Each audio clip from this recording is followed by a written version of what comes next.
Hi everyone, welcome to Module 4.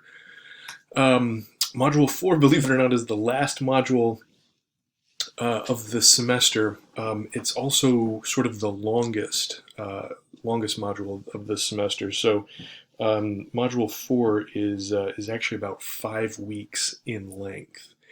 Remember, the goal for this module really is to get to the point where you're ready to submit that draft of the thesis that's about 80% complete. We'll talk more about what that means in a second. But as for sort of the specific tasks, in addition to the module, I'm also going to ask for a meeting and a quick update. So I will be returning draft 1 here in the next couple of days.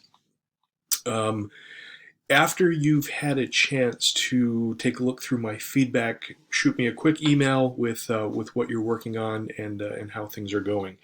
Ideally, this would happen sometime during week 9 or 10, and it doesn't have to be any longer than just a couple of sentences about what you're working on and how things are going. Then, and I'll remind you about this with an email, plan to meet with me by Zoom for 20 or 30 minutes sometime during week 11 or 12. And what we'll do during that Zoom meeting is talk through how things are going, answer any specific questions, and we'll review the Turnitin report. And we'll do that over the course over the meeting individually. And then sort of the third specific task is to submit that draft number 2. Check the syllabus for the specific date and email for any other information. And as always, things are submitted by email, and my email's on the screen there. So note that there are 2 weeks at the end of the semester with sort of no assignment for 632 for this class. That is by design.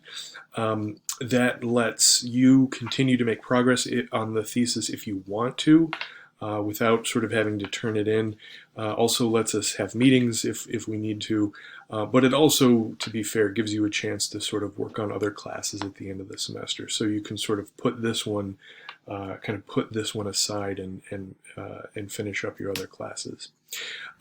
Next semester, this is really kind of an announcement slide, but next semester we finish the thesis and create the poster. So we take that thesis from sort of that 80% up to a completed document. But the announcement is, make sure you register for 633 with me, and make sure you're in the correct locale. So if you're in Watertown, make sure you're registering for a Watertown section. If you're in Rochester, make sure you're registering for a Rochester section.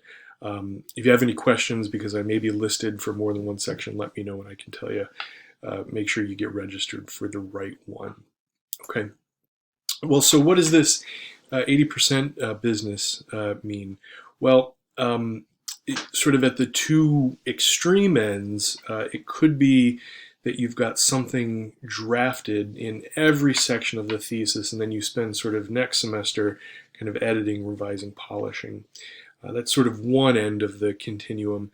The other end of the continuum would be that 80% of the thesis is sort of in a final polished form, and you spend the next semester writing sort of that final 20% from scratch.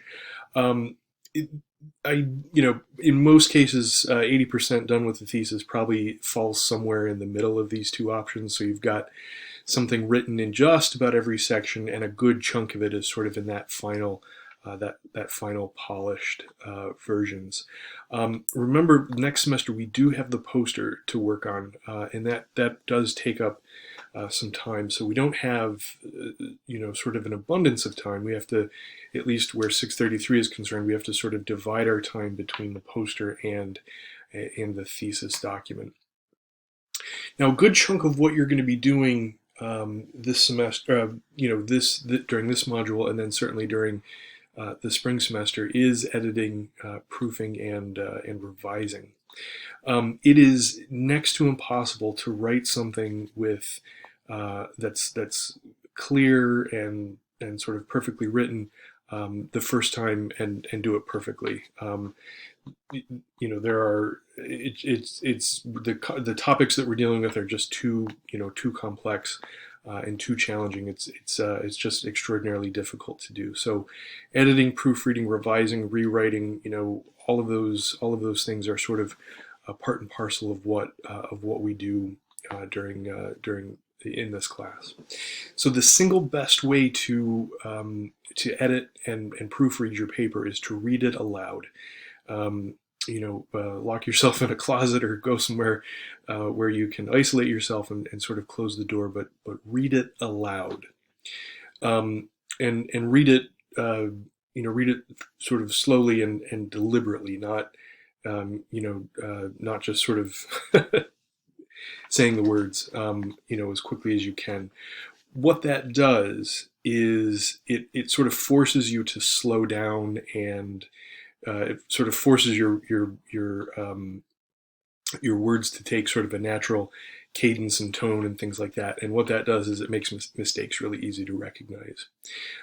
It makes, in particular, mistakes related to clarity very easy to recognize. So if you don't understand what it is you're saying, your reader is not going to understand you as well. And that is simply a clue that something needs some more attention from you, and that's totally fine. Given that the complexity of the ideas that we're writing about, it's entirely likely that you're going to find areas that are lacking in clarity and need to be rewritten. Again, simple sentence structure, simple words are your friend. They help to convey meaning, and they help to convey it with clarity. You make sure you're using my feedback as a guide. I use the add comment feature in Word, so you'll have to turn on comments so that you can see them. And typically what I do is I'll point out the first time a mistake is made, and then let you identify the rest of the times that that mistake is made. And of course, you're always welcome to consult with me if something I've written isn't clear or you have questions about how to do something. Watch your punctuation. Make sure you're not using too much of it or too little. If you're writing with a lot of commas, that's usually an indication that your sentence structure is getting very long, and you can chop up some of those sentences into individual sentences, and that typically will help with clarity. And then lastly, make sure everything that needs a citation has a citation. So we talked in a previous lecture, you should have about 30 citations, 30 sources for this document. And so again, depending on what that 80% complete looks like for you, just about all of those sources should be used in the draft that you submit. So I will conclude just with those specific tasks again. So make sure after you've had a chance to review my feedback, send me a quick email update. Phone call would be fine as well. And then schedule a Zoom meeting. Again, I'll remind you about this with email or over with an email. And then submit draft number 2 to me at the end of Module 4. So, all right, thanks for watching. Look forward to seeing those second drafts. Bye-bye.